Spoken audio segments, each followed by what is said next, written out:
Buenos días, hermanos, es un gusto poder estar con ustedes nuevamente, poder venir a alabar el nombre del Señor y poder meditar en su palabra. Hoy todavía estamos teniendo nuestro servicio en línea, pero estamos esperando ese día en el cual podamos gozarnos juntos en comunión para poder alabar el nombre del Señor ahí en el templo. Hoy quiero compartirles un pasaje de la palabra de Dios que trae mucho ánimo hacia mi vida y creo que le puede traer mucho ánimo a ustedes también. Ese está en Mateo capítulo 11, del versículo 28 al 30 y dice: Venid a mí todos los que estáis trabajados y cargados, y yo os haré descansar. Llevad mi yugo sobre vosotros y aprended de mí, que soy manso y humilde de corazón, y hallaréis descanso para vuestras almas, porque mi yugo es fácil y ligera mi carga. Entonces vamos a orar y vamos a depositarle todas nuestras cargas al Señor. Señor Dios y Padre Celestial, te alabamos y te damos gracias por la bendición de poder estar juntos, por el privilegio de poder venir a alabarte, Señor. Todavía estamos en línea, Padre, pero sabemos y anhelamos ese día en el cual vamos a poder estar todos juntos alabándote en el templo, Padre. Gracias por tu amor, porque nos has cuidado hasta aquí, nos has protegido, Señor, y todavía podemos gozarnos, Señor, de tu presencia y sabemos de que nos vamos a gozar de ti por una eternidad, Padre. Hoy abre nuestros corazones para tu palabra en este día, Señor, y que podamos aplicarla durante toda la semana y durante el resto de nuestras vidas, Padre. En el nombre de Cristo Jesús, amén.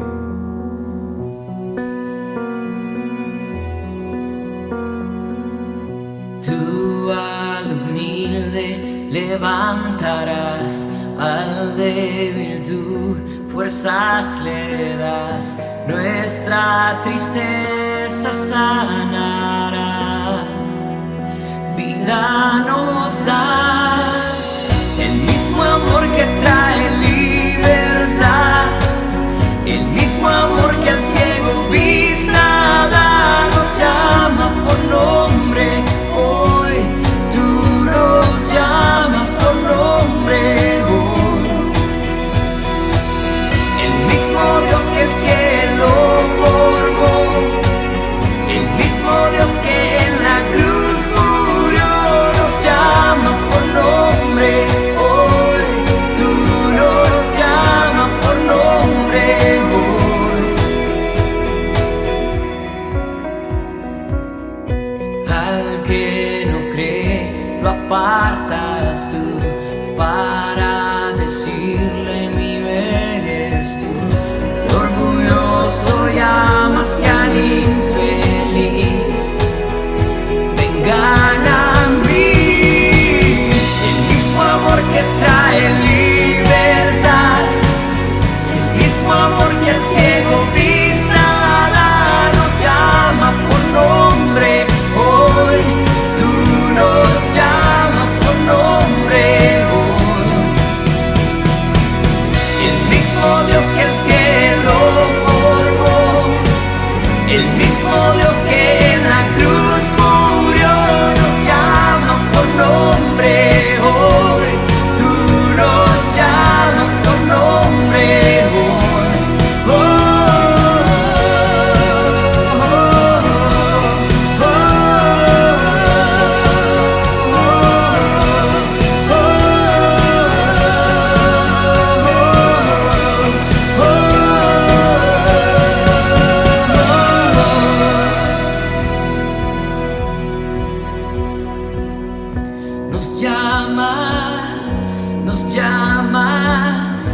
Nos llamas hacia la cruz. Nos llamas hacia la cruz. Nos llamas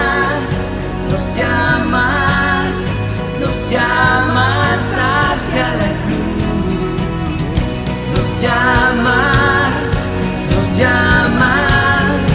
Nos llamas hacia la cruz. El mismo amor que trae libertad, el mismo amor que al ciego vista da, nos llama por nombre hoy. Tú nos llamas por nombre hoy. El mismo Dios que el cielo formó, el mismo Dios que en la cruz murió, nos llama por nombre hoy.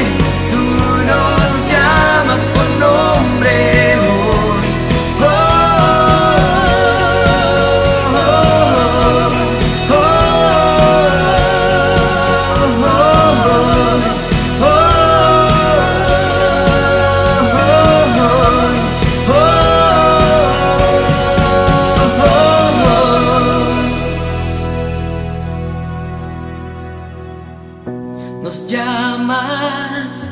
nos llamas hacia la cruz. Nos llamas hacia la cruz. Buenos días, hermanos. En esta mañana también queremos orar y pedirle al Señor por sabiduría y dirección en nuestros hogares, en nuestras actividades diarias y dirección en la iglesia en estos tiempos. Y para esto vamos a leer en el capítulo 3 de Proverbios, versículos del 5 al 7. Hay 3 mandatos y el primero dice: fíate de Jehová de todo tu corazón y no te apoyes en tu propia prudencia. Pero antes de mencionar esto, al inicio del capítulo menciona, entre otras cosas, lo siguiente: hijo mío, no te olvides de mi ley. Y seguidamente, como un recordatorio constante, como algo que sea un adorno para nuestras vidas, que honre al Señor, dice así: nunca se aparten de ti la misericordia y la verdad, átalas a tu cuello. Y en cuanto a la memorización de su palabra, dice: escríbelas en la tabla de tu corazón. Y ahora sí, del 5 al 7 dice: fíate de Jehová de todo tu corazón y no te apoyes en tu propia prudencia. Reconócelo en todos tus caminos y Él enderezará tus veredas. No seas sabio en tu propia opinión. Teme a Jehová y apártate del mal. Si me acompañan, vamos a orar, hermanos. Padre, te queremos dar gracias, Señor, en esta mañana. Gracias que podemos venir ante ti, Señor, y pedirte sabiduría y dirección, Padre, para las decisiones que tenemos que tomar a diario en nuestros hogares, Señor, en nuestro diario vivir. Y también, Padre, dirección para la iglesia. Señor, te damos gracias por tu Espíritu Santo que nos guía a toda verdad. Señor, gracias porque podemos continuar honrándote, Señor, porque podemos atesorar tu verdad. Señor, gracias por tanto favor que nos das. En el nombre de Cristo oramos. Amén.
El cielo por salvarme, me viniste a rescatar. Mi transgresión tú perdonaste, nada nos separa. Majestuoso es tu nombre, majestuoso es tu nombre, el nombre de Jesús, mi Rey. Majestuoso es tu nombre, nada se iguala a él.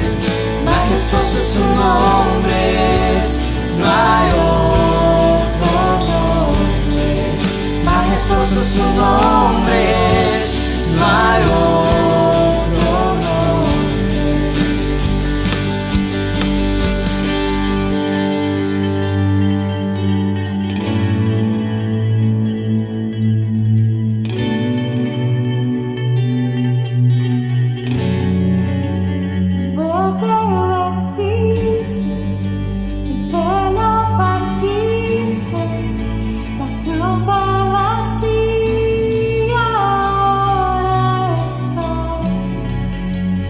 cielos se claran, tu gloria proclaman, resucitas en majestad, inigualable, incomparable, hoy y por siempre reinarás. Tuyo es el reino, tuya es la gloria, tuyo el poder y autoridad. Poderoso su nombre es, poderoso su nombre es, el nombre de Jesús mi Rey. Poderoso su nombre es, incomparable es Él. Poderoso su nombre es, no hay otro nombre. Poderoso su nombre es, no hay otro nombre. Poderoso su nombre es, no hay otro nombre.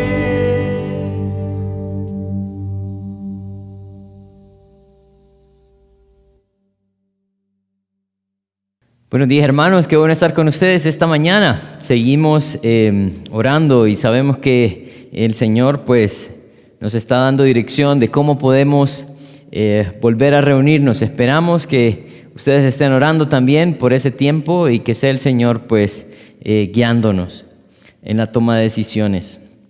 Vamos a continuar esta mañana con el estudio del libro de Hechos. La semana pasada nos quedábamos hasta el versículo 3 del capítulo 26. Hoy vamos a continuar del versículo 4 al versículo 18, siempre del capítulo 26. Saben, la semana pasada nosotros vimos cómo la vida de Pablo había tenido un efecto en la vida de Festo y también en la vida de Agripa. A Festo le generó incógnitas de quién era este Jesús de quien Pablo hablaba. Agripa, él conocía la historia, él tenía la información, pero él quería escuchar de parte de Pablo acerca de Jesús. Saben, algo especial que me hizo pensar esta enseñanza pasada es que cuando nosotros reflejamos a Cristo, la gente va a querer escuchar quién es. Cuando nosotros reflejamos a Cristo, las personas se van a preguntar quién es Jesucristo. Así que de pronto una pregunta valedera: ¿está la gente preguntándonos quién es Jesucristo? Eso de pronto respondería nuestra incógnita de por qué la gente no me pregunta quién es Jesucristo. Hoy vamos a estudiar esta segunda parte del capítulo 26 y, ¿saben? Algo que sucede en capítulos anteriores es que Pablo comparte su testimonio. Pero como les decía, Pablo también comparte su testimonio de una manera un poco distinta dependiendo la audiencia con la que él se enfrenta. Esta semana él apela al conocimiento de Agripa para compartir su verdad. Así que, vamos a seguir estudiando esta parte, ¿no? De cuál es el efecto de una vida santa. Y yo espero que el Señor pues, nos dirija y podamos juntos estudiar estos versículos y poder encontrar verdades importantes para mí. Verdades que Pablo cargaba, compartía y vivía, que también nosotros podamos aplicar. Vamos a orar. Padre, queremos darte gracias por tu fidelidad, por tu amor, por tu verdad. Señor, ayúdanos a ver esta parte de la Escritura y ayúdanos a analizar nuestra vida, Señor, nuestra conducta y el propósito también por el cual tú nos has llamado. Señor, Pablo tenía mucho gozo de poder compartir con Agripa y mi deseo, mi oración es que nosotros como iglesia tengamos ese mismo deseo de poder compartir con otros lo que tú has hecho. Gracias, Padre, por tu fidelidad para con nosotros. En tu nombre santo oramos. Amén. Vamos a ir entonces al libro de Hechos, capítulo 26. Vamos a empezar en el versículo 4 y vamos a leer hasta el versículo 8. Dice el versículo 4: Mi vida pues, desde mi juventud, la cual desde el principio pasé en mi nación, en Jerusalén, la conocen todos los judíos, los cuales también saben que yo desde el principio, si quieren testificarlo, conforme a la más rigurosa secta de nuestra religión, viví fariseo. Y ahora, por la esperanza de la promesa que hizo Dios a nuestros padres, soy llamado a juicio. Promesa cuyo cumplimiento esperan que han de alcanzar nuestras 12 tribus, sirviendo constantemente a Dios de día y de noche. Por esta esperanza, oh rey Agripa, soy acusado por los judíos. ¿Qué? ¿Se juzga entre vosotros cosa increíble que Dios resucite a los muertos? Entonces, Pablo empieza a hablar acerca de su vida anterior. Miren, algo que me llama mucho la atención es que Pablo empieza a hablar acerca de su juventud. Como ustedes recuerdan, dice que él desde su juventud, dice el versículo 4, desde mi juventud, la cual desde el principio pasé en mi nación. Él nació, según lo que él también mismo narró en Hechos 22:3, él nació en Tarso de Cilicia. Pero él creció en Judea, así que él está diciendo que desde su juventud estuvo en su nación. Recuerden que un judío era llevado alrededor de sus 12 años a empezar a estudiar. La profesión de Pablo era fariseo, así que él en el versículo 5 dice que estos judíos también saben que desde el principio él vivió como fariseo. ¿Quién era un fariseo? Yo creo que ustedes lo recuerdan. Pues un fariseo era un judío que estudiaba la ley y trataba de apegarse a la ley. Y ustedes pueden decir, bueno, pero no hay nada malo de eso. Es cierto. La verdad es que los fariseos comenzaron con buenas intenciones. Los fariseos, en sí, el término fariseo significa apartado.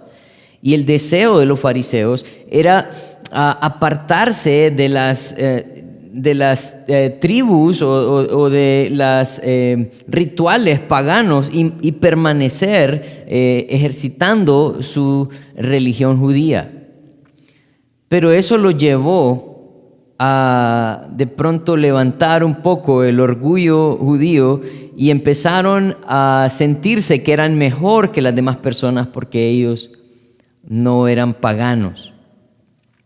La verdad es que Jesús, cuando se refiere a los fariseos, él hace algunos comentarios que me gustaría compartir con ustedes. Vamos a Mateo capítulo 15, versículo 7. Miren lo que dice Mateo 15, 7. Dice: hipócritas, bien profetizó de vosotros Isaías cuando dijo: este pueblo de labios me honra, mas con su corazón está lejos de mí.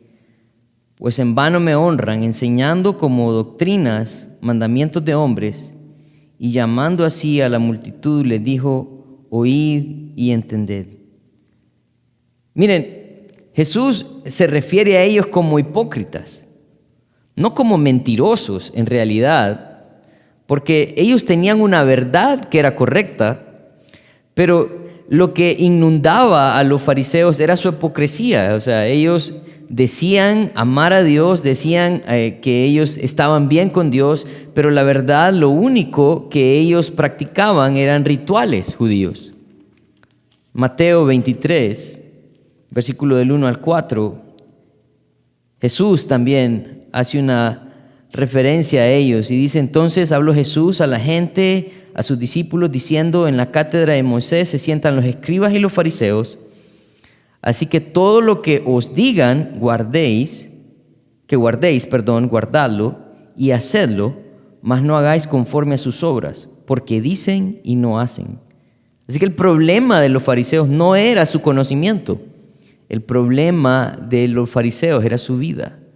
El problema de los fariseos no era su enseñanza, sino que ellos no podían respaldar su enseñanza con sus acciones. Miren lo que dice el versículo 4, siempre de Mateo 23. Dice, antes hacen todas sus obras para ser vistos por los hombres, pues ensanchan sus filacterías y extienden los flecos de sus mantos, y aman los primeros asientos en las cenas y las primeras sillas en las sinagogas. Y saben, Jesús lo que nos está diciendo es que el fariseo se agrandaba en el hecho de conocer la ley y de practicar de pronto algunos mandamientos, pero sus intenciones siempre estaban en ser reconocidos por las personas. Entonces, Pablo está haciendo alusión a que él no solamente fue judío que creció en Judea, sino que también fue fariseo, y como lo decía también él en Hechos 22:3, él fue instruido por Gamaliel, el Harvard, ¿verdad?, de ese tiempo para los judíos. Y él está diciendo, ¿sabes qué, Agripa? Yo tenía todo el conocimiento. Si ustedes recuerdan cómo terminó la enseñanza la semana pasada, era Pablo apelando al conocimiento de Agripa. Miren lo que dice el versículo 3. Dice, mayormente porque tú conoces las costumbres y cuestiones que hay entre los judíos, por lo cual te ruego que me oigas con paciencia. Él está diciendo, tú conoces las cosas, yo también las conozco. Mi vida fue ser un fariseo. No había alguien que pudiera conocer más las cosas que hay entre los judíos y la ley como los fariseos. Esa era su vida. Entonces, Pablo, hablando acerca de su vida anterior, está hablando acerca de cómo creció, cómo fue educado, cómo vivió. Pero miren lo que dice el versículo 6. Dice, y ahora, por la esperanza de la promesa que hizo Dios a nuestros padres, soy llamado a juicio. Promesa cuyo cumplimiento esperan que han de alcanzar nuestras 12 tribus, sirviendo constantemente a Dios de día y de noche. Por esta esperanza, oh rey Agripa, soy acusado por los judíos. Si ustedes se fijan, él está hablando ahora de una esperanza que tienen los judíos, y que por esa esperanza él está siendo llamado a juicio. Como ustedes saben, el deseo de los judíos era que Dios enviara un Mesías que los libertara de la opresión de sus enemigos, en este caso Roma. Pero yo quiero como desligar un poco más esta esperanza. Miren, la primera esperanza que ellos tenían es que Dios, como les dije antes, Él iba a mandar a un Mesías. Isaías 9, versículos 6 y 7 dice, porque un niño nos es nacido, hijo nos es dado, y el principado sobre su hombro, y se llamará su nombre admirable, consejero, Dios fuerte, Padre eterno, príncipe de paz. Lo dilatado de su imperio y la paz no tendrá límites sobre el trono de David y sobre su reino, disponiéndolo y confirmándolo en juicio y en justicia desde ahora y para siempre. El cielo de Jehová de los ejércitos hará esto. Ellos leían Isaías y ellos decían, nosotros estamos esperando que venga este hombre. ¿Por qué? Porque, miren, de pronto es dilatado que Él venga, o sea, está tardando un poco, pero saben, lo que va a haber es paz. Lo que va a haber es que va a venir David nuevamente en ese trono de David. Y Él va a ser fuerte, va a ser un príncipe de paz, un Padre eterno para nosotros. Ellos esperaban un Mesías. Pero es que con ese Mesías también esperaban una bendición. Miren lo que dice Deuteronomio 7, 14, 15. Dice, bendito serás más que todos los pueblos. No habrá en ti varón ni hembra estéril, ni en tus ganados. Y quitará Jehová de ti toda enfermedad y todas las malas plagas de Egipto que tú conoces. No las pondrás sobre ti, antes las pondrás sobre todos los que te aborrecen. Ese era uno de los deseos que ellos tenían. Con este Mesías no solamente iba a venir alguien que los iba a libertar, sino que también iba a venir la bendición sobre ellos. El deseo de ellos entonces era tener un reino grande. Miqueas 5, del 2 al 4, dice: pero tú, Belén Efrata, pequeña para estar entre las familias de Judá, de ti me saldrá el que será Señor en Israel, y sus salidas son desde el principio, desde los días de la eternidad, pero los dejará hasta el tiempo que dé a luz la que ha de dar a luz, y el resto de sus hermanos se volverá con los hijos de Israel, y él estará y apacentará con poder de Jehová, con grandeza del nombre de Jehová su Dios, y morarán seguros, porque ahora serán engrandecidos hasta los fines de la tierra. Wow, ellos decían: nosotros queremos este reino. No solo alguien que nos quite el yugo de los romanos, sino que nos haga mucho más grande que los romanos. Ellos también esperaban una resurrección. Job dice lo siguiente, miren, Job 19, 25 y 27 dice: yo sé que mi Redentor vive, y al fin se levantará sobre el polvo, y después de deshecha esta mi piel, en mi carne he de ver a Dios, al cual veré por mí mismo y por mis ojos, y mis ojos, lo verán, y no otro, aunque mi corazón desfallece dentro de mí.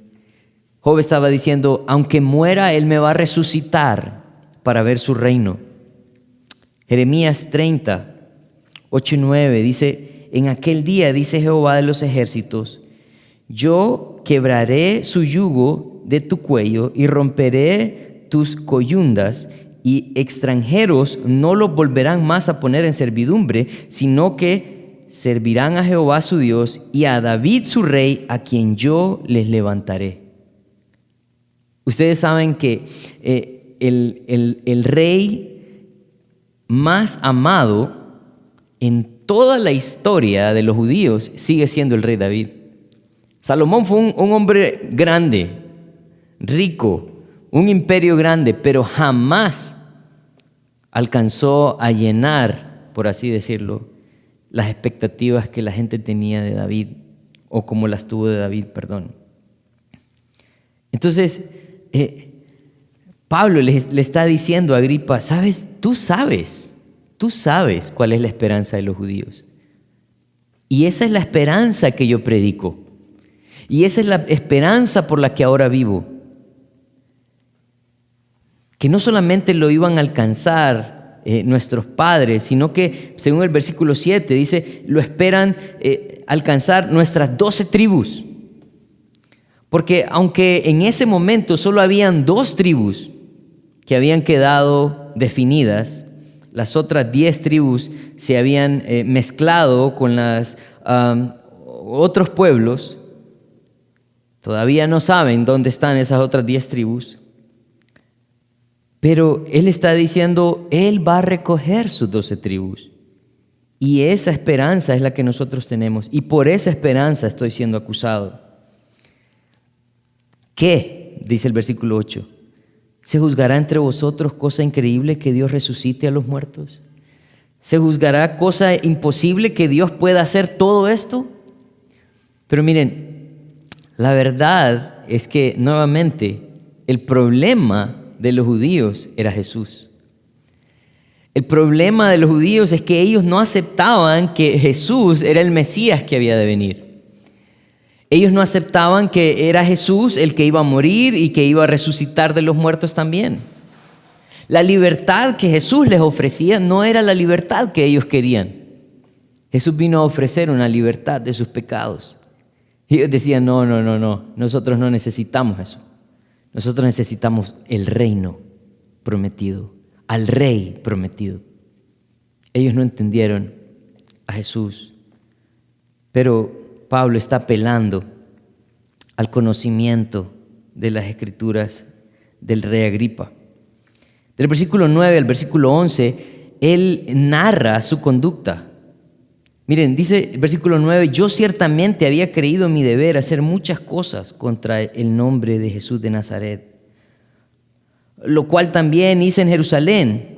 Yo encerré en cárceles a muchos de los santos, habiendo recibido poderes de los principales sacerdotes, y cuando los mataron yo di mi voto, y muchas veces castigándolos en todas las sinagogas, los forcé a blasfemar y enfurecido sobremanera contra ellos, los perseguí hasta en las ciudades extranjeras. Le está diciendo, Agripa, ¿sabes cuál fue mi actitud al haber creído que estaba haciéndolo bien? El versículo 9 empieza a apelar a su ignorancia de quién era Jesús. Él lo que está diciendo, ¿sabes qué? Yo tenía la misma esperanza de los judíos y esa esperanza que tenía, al igual que los judíos, no me dejaba ver a Jesús. Yo entonces actuaba igual que ellos. De pronto, él estaba queriendo decirle, yo, Agripa, de pronto actuaba igual que tú. Que tienes la información, que conoces la historia, pero no haces nada al respecto. Al contrario, Agripa se había vendido a los romanos con tal de mantener un estatus.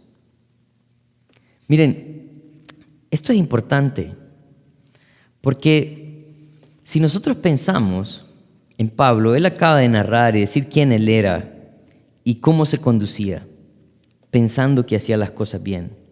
Piensen un poco en Agripa. Su bisabuelo fue el que mató a los bebés menores de 2 años. Sus tíos abuelos fue el que condenó a Juan el Bautista y el otro fue el que condenó a Jesús. Ellos, como reyes de Judea, tenían autoridad sobre el templo y escogían al sumo sacerdote. Y estoy seguro que Agripa había crecido en un ambiente donde lo llevaban a la sinagoga de pronto muy seguido. De pronto él también practicaba los rituales judíos. Él tenía claridad de la historia de Jesús, de sus discípulos, de los profetas que lo anunciaron. Pero verdaderamente actuaba igual que Pablo, en ignorancia. En ignorancia. Muchos de nosotros podemos actuar en ignorancia. En ignorancia de quién verdaderamente es Jesús, de qué verdaderamente significan sus promesas. Pablo está apelando a su conducta. Siento yo que de pronto para tocar el corazón de Agripa, de pronto tenían mucho en común o tuvieron mucho en común. Versículo 12 al 18, Pablo empieza a narrar su conversión. Miren, esta es una parte importante, porque no solamente narra su conversión y cómo fue, sino que también nos muestra el propósito de la conversión de Pablo, que también nos revelaría cuál es el propósito de nuestra conversión. Versículo 12 dice: ocupado en esto, yo iba a Damasco con poderes y en comisión de los principales sacerdotes. Cuando a mediodía, oh rey, yendo por el camino, vi una luz del cielo que sobrepasaba el resplandor del sol, la cual me rodeó a mí y los que iban conmigo, y habiendo caído todos en tierra, oí una voz que me hablaba y decía en lengua hebrea: Saulo, Saulo, ¿por qué me persigues? Dura cosa te es dar coces contra el aguijón. Yo entonces dije: ¿quién eres, Señor? Y el Señor dijo: yo soy Jesús, a quien tú persigues. Ya hemos escuchado esta historia.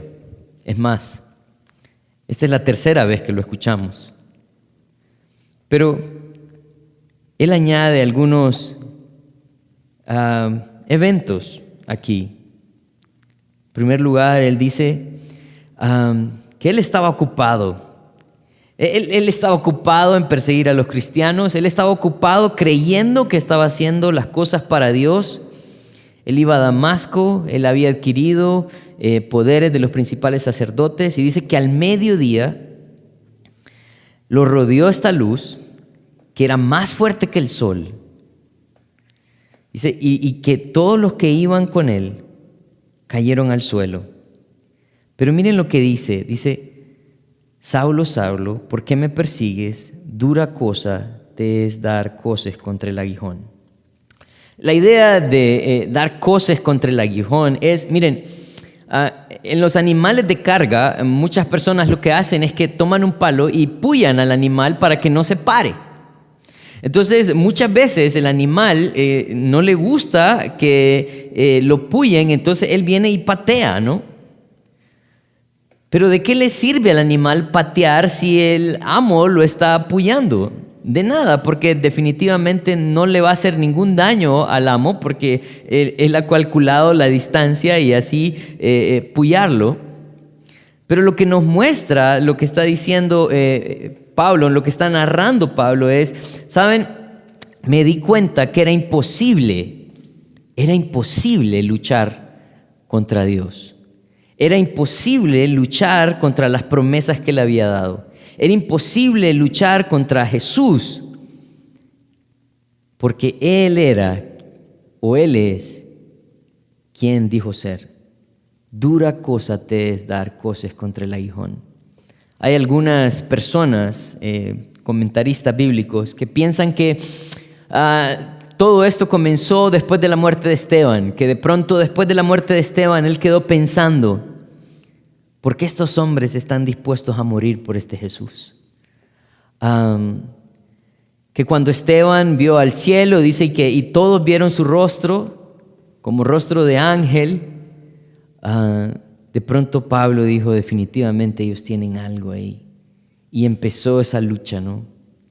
No sé qué fue, yo sé que fue el Señor, pero algo sí tengo claro, que todos los que luchamos en algún momento por rechazar a Jesús, por huir de Él,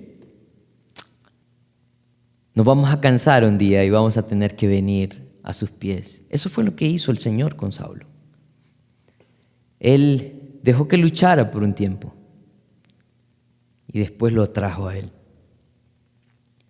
Pero ¿cuál fue el propósito de su salvación? Versículo 16 al 18, bien importante esta parte.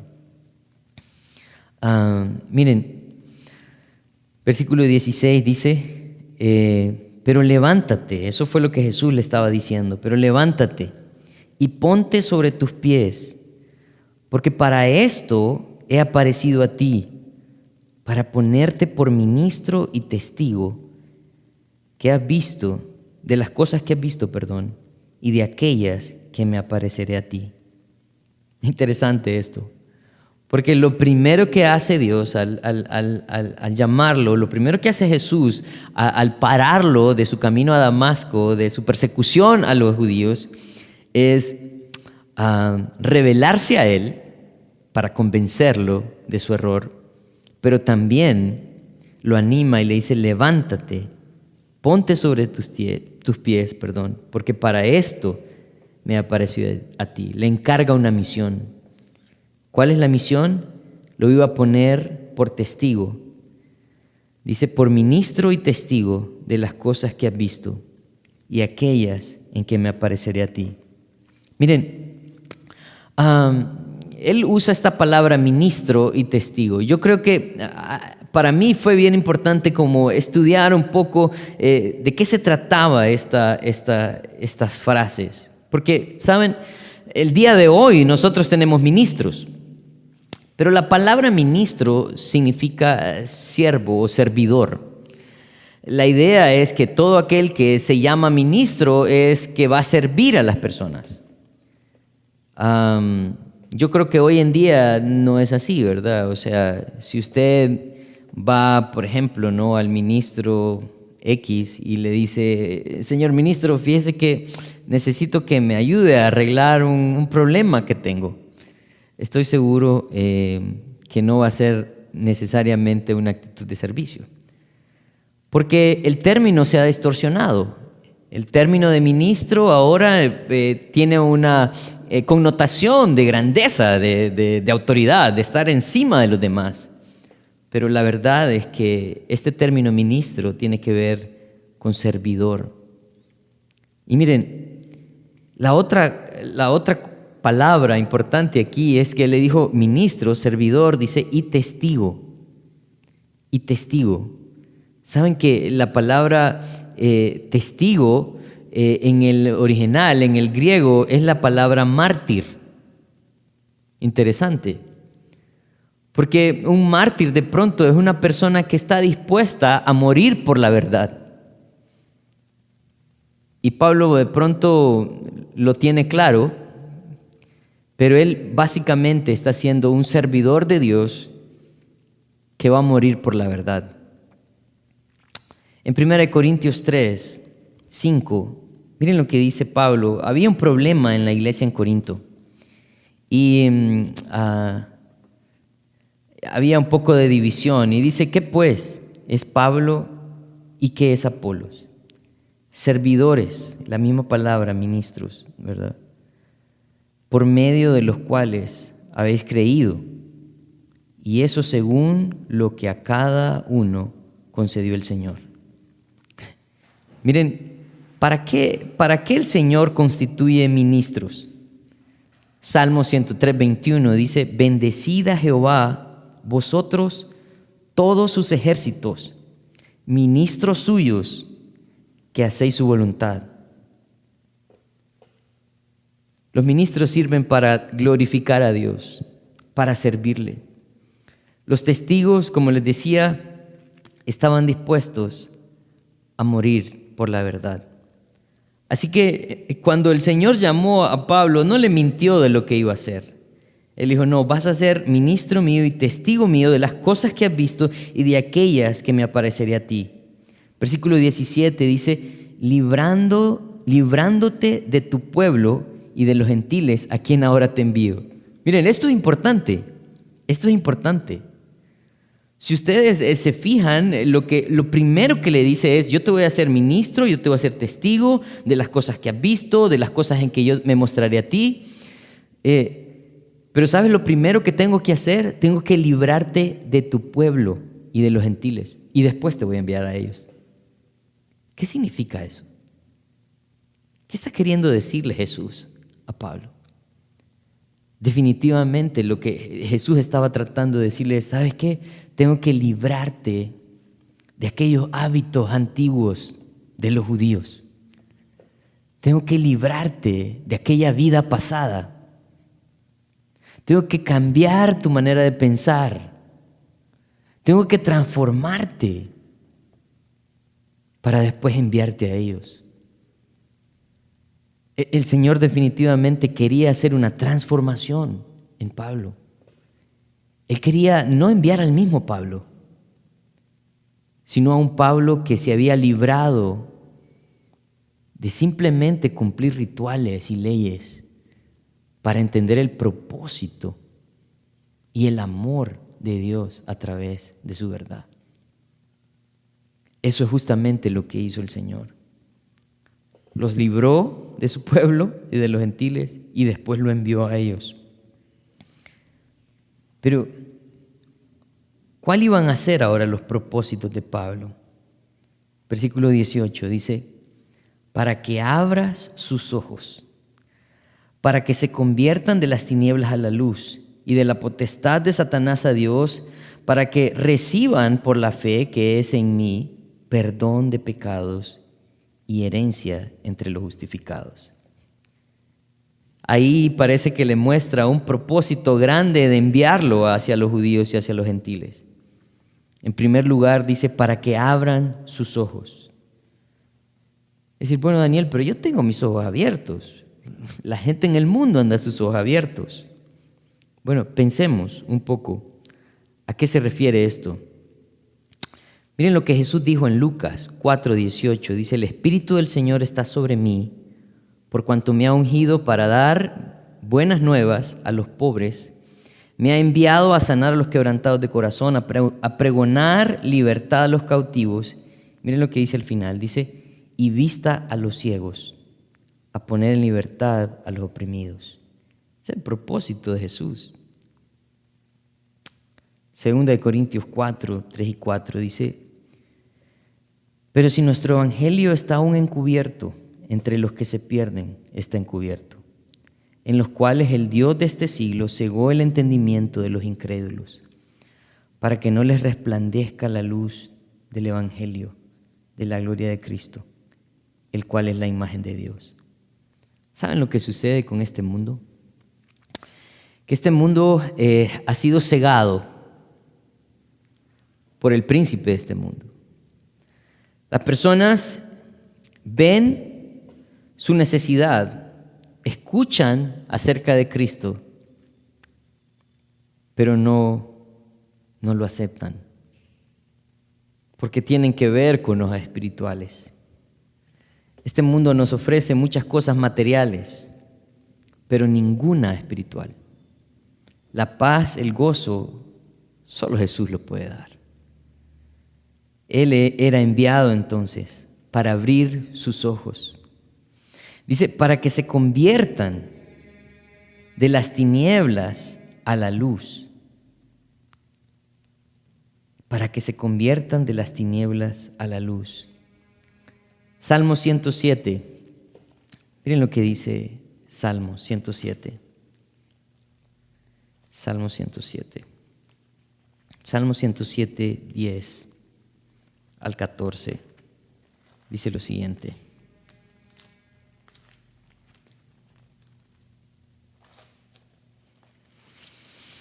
Dice,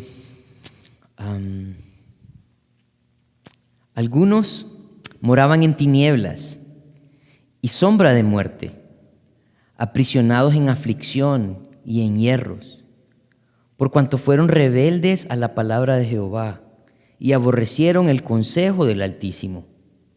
Por eso quebrantó con el trabajo de sus corazones, cayeron y no hubo quien los ayudase. Luego que clamaron a Jehová en su angustia, los libró de las aflicciones y los sacó de las tinieblas y de la sombra de muerte y rompió sus prisiones. ¿Saben? La oscuridad en la que el hombre vive es la rebeldía. La razón por la cual el Señor está diciéndole a Pablo, ¿saben? Ellos tienen que convertirse de las tinieblas, es porque también en Juan 3, 19, Él está diciendo que la causa de la condenación es que los hombres amaron más las tinieblas que la luz. O sea, los hombres amaron más una vida rebelde, lejos de Dios, y se internaron en la oscuridad de este mundo. Su desobediencia a Dios los ha llevado a vivir en una vida de oscuridad. Piénsalo por un momento. Antes de que Cristo viniera a tu vida, ¿no sentías que estabas en medio de tinieblas? En medio de una oscuridad donde no sabías el camino, no sabías qué decisión tomar. Puede ser el propósito de Pablo, no solamente que abrieran sus ojos, sino que también pudiera llevarlos de las tinieblas a la luz. Y miren, la última parte dice, y de la potestad de Satanás a Dios. De la potestad de Satanás a Dios. Nosotros estamos estudiando una clase que se llama La persona que soy. Y básicamente esa clase habla de la teología del hombre. ¿Quién es el hombre? Pues nosotros somos pecadores, ¿verdad? Según Romanos 3:23 dice que todos hemos pecado y estamos destituidos de la gloria de Dios. Pero no solamente eso, sino también que nosotros, al no vivir para Dios, vivimos para el que reina este mundo, vivimos para Satanás, vivimos para el diablo. Y algunos dicen, Daniel, pero qué feo se escucha eso. No, piénsalo por un momento. Es como que hayan dos equipos, ¿no? Y que yo venga y diga, bueno, yo soy partícipe de este equipo, yo soy parte de este equipo, pero la verdad que no quiero jugar. Y estoy en la cancha, todos están jugando, pero yo no quiero jugar. Yo te quiero decir, o te quiero hacer una pregunta. Si yo no juego con mi equipo, ¿estoy a favor de mi equipo o en contra de mi equipo? Si yo no trato de sudar la camiseta y luchar para hacer algo por mi equipo, ¿estoy a favor de mi equipo o estoy en contra de mi equipo? Definitivamente estoy en contra de mi equipo. Indirectamente también estoy siendo parte del otro equipo. El Señor entonces le dice a él, saben, no solamente están en tinieblas, sino que también ellos están bajo la autoridad de Satanás. En 2 de Timoteo, capítulo 2, versículo 24 al 26, miren lo que dice, cómo debería de ser el siervo de Dios.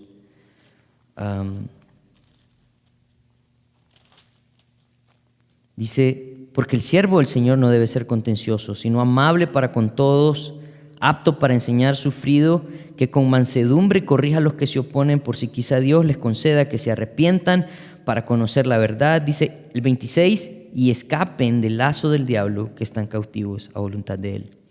Pablo tenía una misión. Pablo tenía que ir con la palabra de Dios, con su verdad, y poder rescatar a los que estaban perdidos. No solamente eso, sino que seguimos aquí, la última parte. Dice, para que reciban por la fe que es en mí, perdón de pecados y herencia entre los santificados. ¿Saben lo que el Señor te da? El Señor no solamente te da un perdón, que nosotros necesitamos el perdón, pero según lo que dice este pasaje, tiene que ser en Cristo Jesús, ¿verdad? Porque Él está diciendo para que reciban por la fe que es en mí, hablando Jesús, perdón de pecados.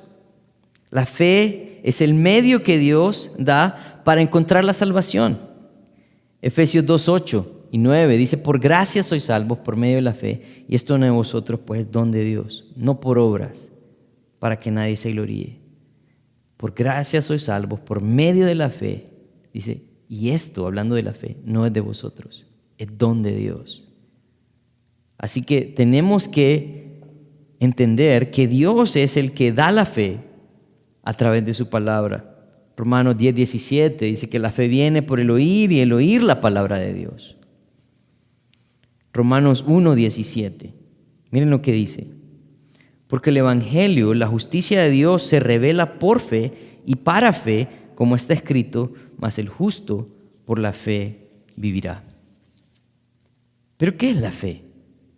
Entonces, si Dios la da, si es el medio de salvación. Miren, en Hebreos 11 dice que es pues la fe, la certeza de lo que se espera, la convicción de lo que no se ve. O sea, certeza o confianza total en algo que yo no he visto. Y hay personas que malinterpretan este versículo porque no siguen leyendo los versículos. En Hebreos habla de Abraham y dice, por la fe Abraham salió de Ur de los Caldeos. Por la fe Noé construyó el arca. Yo quiero preguntarles, ¿qué hicieron ellos entonces? Ellos obedecieron a la palabra de Dios. Por obedecer la palabra de Dios, hicieron lo que hicieron. Fe es creer en la palabra de Dios, no dudar de que ella es verdad. Pablo lo que está haciendo es diciéndole a Agripa, ¿sabes qué? Yo quiero llevar a las personas a que verdaderamente crean en la palabra de Dios. Que no sea solamente un libro de buenos consejos para algunos, sino que para ellos verdaderamente signifique la palabra de Dios. ¿Por qué? Porque eso va a venir a dar fe a las personas y por medio de la fe van a encontrar perdón de sus pecados. Pero miren, la última parte dice, y herencia entre los santificados. Esto es algo bonito. Porque miren, Él no está preocupado no solamente porque mi alma no se pierda, sino que también está preocupado para que yo pueda disfrutar una herencia eterna con Él. Primera de Pedro, capítulo 1, versículo 3 al 5, dice, bendito el Dios y Padre de nuestro Señor Jesucristo, que según su grande misericordia nos hizo nacer para una esperanza viva, por la resurrección de Jesucristo de los muertos, para una herencia incorruptible, incontaminada, inmarcesible, reservada en los cielos para vosotros, que sois guardados por el poder de Dios mediante la fe, para alcanzar la salvación que está preparada para ser manifestada en el tiempo postrero. Qué bonito. Él está diciendo, saben, yo no solamente quiero perdonarlos de sus pecados, salvarlos, sino que también quiero darles una herencia, no en esta tierra. Porque todo lo de esta tierra se corrompe, lo hurtan, se acaba, pero en los cielos es incorruptible, incontaminado, inmarcesible, es eterno. Esta era la labor de Pablo. Eso es lo que le está compartiendo a Agripa. Yo fui alguien como vos, Agripa, conocedor. Yo fui alguien como vos que también vivió pensando que agradaba a Dios, pero me di cuenta que no era el propósito por el cual yo debería estar, o la forma en que yo debería estar agradando a Dios. ¿Saben? Yo creo que para nosotros esta parte es bien importante, porque de pronto deberíamos de preguntarnos, ¿verdad?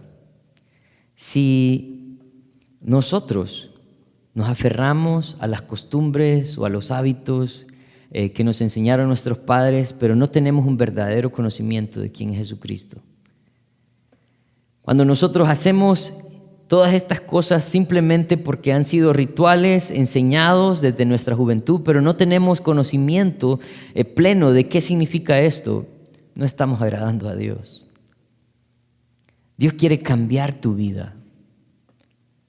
Dios quiere que tu salvación y tu relación con Él tenga un propósito.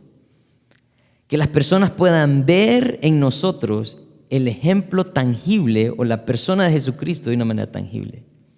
Es el deseo de Jesús. Cuando Él hablaba acerca del propósito de sus discípulos en Mateo 5:16, Él decía, así alumbre vuestra luz delante de los hombres, para que vean vuestras buenas obras y glorifiquen a vuestro Padre que está en los cielos. Iglesia, que el Señor nos ayude entonces a reflejar a Cristo, a reconocer el propósito de nuestra salvación, a dejar de ser personas que arrastramos rituales para ser personas que verdaderamente anhelan vivir para el Señor, con pleno conocimiento de lo que su palabra significa y que estamos anhelando un día ser hallados fieles porque entendimos el propósito de nuestra salvación. Oremos. Padre, queremos darte gracias por tu fidelidad, por tu amor, porque nos has dado un propósito al salvarnos, Señor. Porque reconocemos que antes nuestra vida simplemente seguía ciertas rutinas, pero ahora, Señor, tiene un propósito. Y el propósito es que podamos ser luz a las personas que están en tinieblas. Que podamos, Señor, liberar a personas de la esclavitud de su pecado con el poder de tu verdad. Señor, que podamos ser instrumentos para que las personas encuentren perdón y alcancen esa herencia, Señor. Ayúdanos como iglesia a ser fieles a ti. En tu nombre santo oramos. Amén. Gloria a Dios, su gracia es mayor.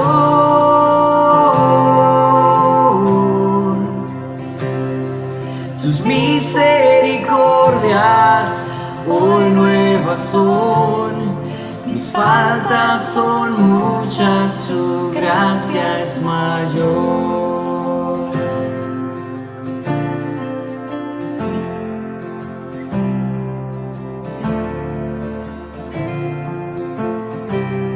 Qué amor mis pecados decide olvidar, lanzados al mar no los quiere contar. Él siendo omnisciente olvida mi error. Mis faltas son muchas, su gracia es mayor. Gloria a Dios, su gracia es mayor.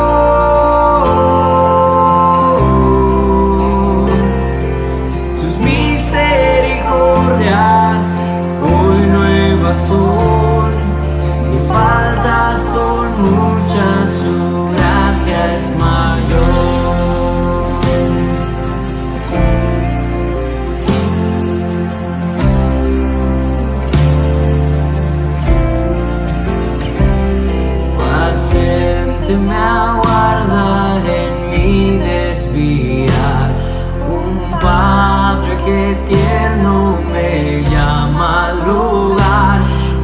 recibe al débil, al más pecador. Mis faltas son muchas, su gracia es mayor. Gloria a Dios, su gracia es mayor.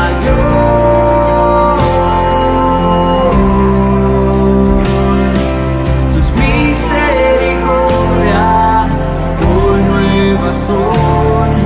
Mis faltas son muchas, su gracia es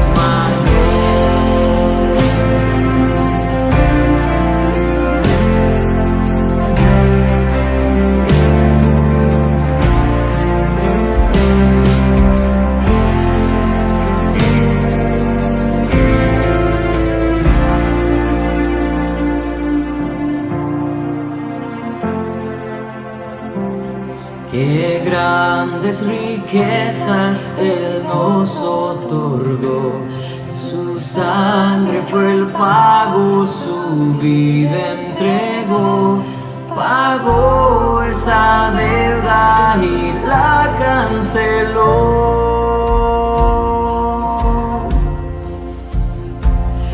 Mis faltas son muchas, su gracia es mayor.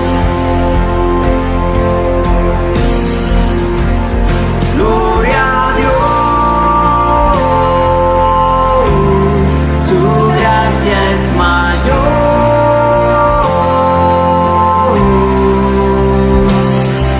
Sus misericordias hoy nuevas son. Mis faltas son muchas, su gracia es mayor. Gloria a Dios,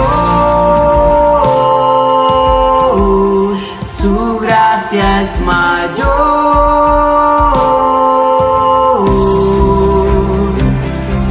Sus misericordias hoy nuevas son. Mis faltas son muchas, su gracia es mayor. Mis faltas son muchas, su gracia es mayor. Mis faltas son muchas, su gracia es mayor.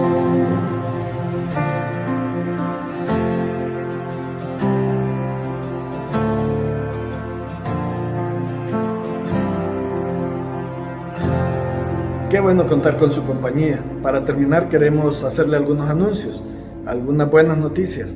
La primera es que nosotros seguimos estudiando durante la semana de este tema que compartimos el día de hoy.